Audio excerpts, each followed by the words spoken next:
আজকে তত্ত্বাবধায়ক সরকার এবং প্রধানমন্ত্রীর একাধিক পদে থাকার প্রশ্ন নিয়ে আলোচনা হয়েছে। তত্ত্বাবধায়ক সরকার ব্যবস্থা নিয়ে আমরা শুরুতেই বলেছিলাম যে আমরা বিচার বিভাগ এবং রাষ্ট্রপতি এই দুই প্রতিষ্ঠানকে আলাদা রাখতে চাই। মোটামুটিভাবে সকল দল যে মতামত দিয়েছেন এবং যে পদ্ধতি প্রায় আমরা ঐকমত্যে কাছাকাছি এসেছি, তাতে রাষ্ট্রপতি এবং প্রধানমন্ত্রী বিচার বিভাগ এই দুই জায়গা কার্যত বাইরে থাকছে। প্রথম যেটা ঠিক হয়েছে যে সংসদে মানে সংখ্যাগরিষ্ঠ দল, তারপর প্রধান বিরোধী দল এবং দ্বিতীয় বিরোধী দল কিংবা তৃতীয় বৃহত্তম দল, এই তিনটি দলের প্রতিনিধিদের নিয়ে একটা বাছাই কমিটি হবে। আরেকটা মতামত আছে যে সংসদে প্রতিনিধিত্বশীল সকল দলের প্রতিনিধিত্ব নিয়েই বাছাই কমিটিটা হবে। এই দুইয়ের বিষয়ে আগামী পরশুদিন চূড়ান্তভাবে আমরা হয়তো একমত হতে পারবো। বাছাই কমিটি নাম প্রস্তাব করবে, সেখানে যদি সর্বসম্মত হয় তাহলে যাকে নিয়ে সর্বসম্মত হবে তিনি প্রধান উপদেষ্টার দায়িত্ব পালন করবেন। কিন্তু যদি কেউ সর্বসম্মত না হওয়া যায় তখন আমরা র্যাঙ্ক চয়েস পদ্ধতিতে যাব। র্যাঙ্ক চয়েস পদ্ধতি কীভাবে হবে এটা নিশ্চয়ই ইতিমধ্যে আপনারা সবাই জেনেছেন, কিংবা এটা একটা টেকনিক্যাল বিষয় কিন্তু খুব কঠিন বিষয় নয়। র্যাঙ্ক চয়েস পদ্ধতিতেই মোটামুটিভাবে সকলের পক্ষেই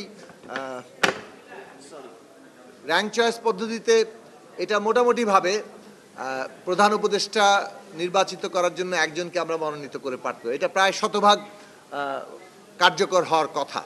তারপরেও যদি কোনো কারণে একটা টাই পরিস্থিতি হয় তাহলে সর্বশেষ অপশন হিসেবে থাকবে যে অবসরপ্রাপ্ত প্রধান বিচারপতিদের মধ্য থেকে সর্বোচ্চ একটা বয়স নির্ধারণ করা হবে।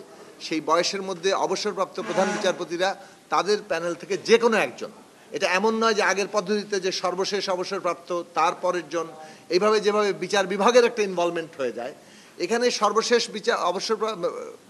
অবসরপ্রাপ্ত বিচারপতি বিধানটা থাকছে না।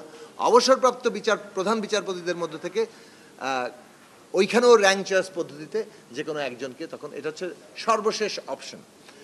তো এই পদ্ধতিতেই আসলে তত্ত্বাবধায়ক সরকারের প্রধান উপদেষ্টা ঠিক হবেন।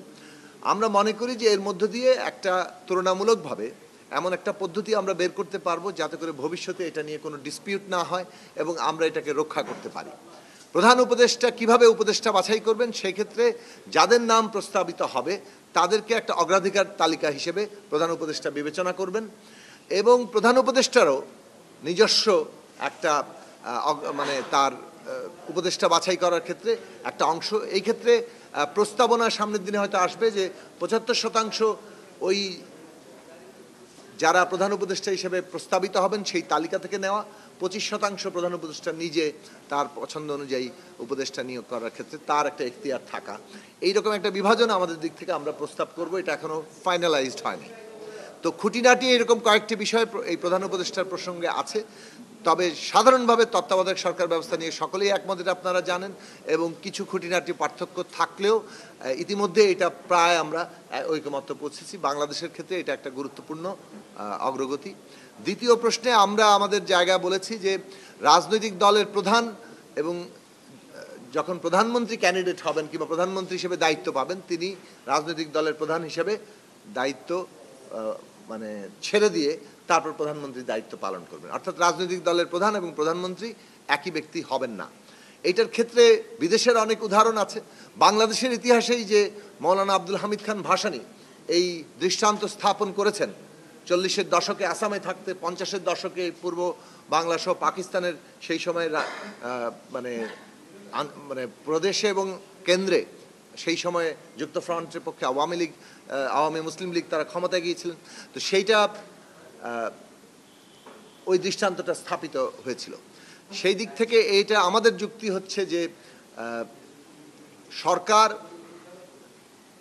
অনেক ভূমিকা নিতে পারে, কিন্তু জনগণের পক্ষে প্রতিনিধিত্ব করার জন্য রাজনৈতিক দল তার যেটা মানে গঠনগত বৈশিষ্ট্য, রাজনৈতিক দল যাতে জনগণের সেই প্রতিনিধিত্বের জায়গাটা থাকে এবং একই রাজনৈতিক দল সরকারে থাকলেও সরকার এবং দলের মধ্যে যে ন্যূনতম ভারসাম্য, সেই ভারসাম্যটা রক্ষা করাটা দরকারি।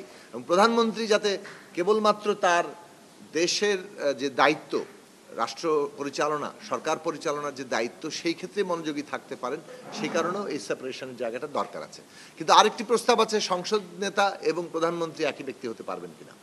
সংসদ নেতার যে জুরিসডিকশন কিংবা যে ধরনের তার কাজের ভূমিকা রুলস অফ প্রসিডিয়ারে আছে, তাতে এটা মানে এর মধ্যে সংসদ নেতা এবং প্রধানমন্ত্রী যদি আলাদা ব্যক্তি হন, তাতে বিশেষ কোনো ক্ষমতার ভারসাম্য তৈরি হয় না। এখন সংসদ নেতার যদি আলাদা কোনো জুরিসডিকশন ডিফাইন না করা হয়, অর্থাৎ সেটা নতুন করে সংজ্ঞায়িত না করা হয়, তাহলে সংসদ নেতা এবং প্রধানমন্ত্রীর মধ্যে আলাদা ব্যক্তি করলে বিশেষ কোনো পার্থক্য সূচিত হয় বলে আমাদের কাছে মনে হয়নি। যে কারণে আমরা মনে করি যে সংসদ নেতা এবং প্রধানমন্ত্রী যদি একই ব্যক্তি থাকেন, সেটা বড় আকারের কোনো সমস্যা সৃষ্টির জায়গা করবে না। কিন্তু রাজনৈতিক দলের প্রধান এবং প্রধানমন্ত্রী দায়িত্ব পালন, এ দুটো মানে একসাথে চলবে না, সেটাই আমাদের মতামত। আশা করি আমরা রাজনৈতিক দলগুলোর প্রতি আহ্বান জানিয়েছি যে এই বিষয়ে সবাই পুনরায় নতুন করে বিবেচনা করবেন।